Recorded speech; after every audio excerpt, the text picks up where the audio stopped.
Gulf രാജ്യങ്ങളിലേക്ക് ഇറാനിൽ നിന്നുള്ള മിസൈൽ ആക്രമണം റിപ്പോർട്ട് ചെയ്യപ്പെടുകയും ഹോർമൂസ് കടലിടുക്കിലെ സംഘർഷം കനക്കുകയും ചെയ്യുമ്പോൾ സ്വർണ്ണ വിപണി സമ്മർദ്ദത്തിലായി തുടരുകയാണ്. ഇന്നലെ 2 തവണയാണ് സ്വർണ്ണവില പ്രഖ്യാപനമുണ്ടായത്. രണ്ടാം വില പ്രഖ്യാപന സമയത്ത് അന്താരാഷ്ട്ര മാർക്കറ്റിൽ ഔൺസിന് $4575 പരിധിയിലായിരുന്ന സ്വർണ്ണവില ഇന്ന് $4535 പരിധിയിലേക്ക് ഇറങ്ങിയിരിക്കുകയാണ്. ഇന്നലെ രാത്രി തങ്കവില ഗ്രാമിന് 14,800 രൂപയായിരുന്നു. വൈകി വരുന്ന ഇന്നത്തെ തങ്കവിലയും ഇന്നത്തെ തങ്കവില അടിസ്ഥാനമാക്കി സ്വർണം വിൽക്കുമ്പോൾ ലഭിക്കേണ്ട തുകയും 11 മണിയോടെ കമന്റ് ബോക്സിൽ പിൻ ചെയ്യുന്നതാണ്. എല്ലാ വ്യൂവേഴ്സിൽ നിന്നും ഒരു ലൈക്ക് പ്രതീക്ഷിച്ചുകൊണ്ട് ഇന്നത്തെ സ്വർണ്ണവില നോക്കാം.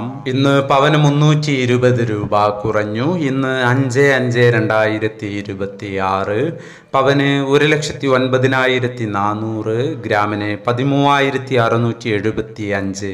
ഈ വീഡിയോ നിങ്ങൾക്ക് ഉപകാരപ്രദമെങ്കിൽ വീഡിയോക്ക് താഴെ ലൈക്ക് ചെയ്യാൻ മറക്കരുത്. Thank you for watching.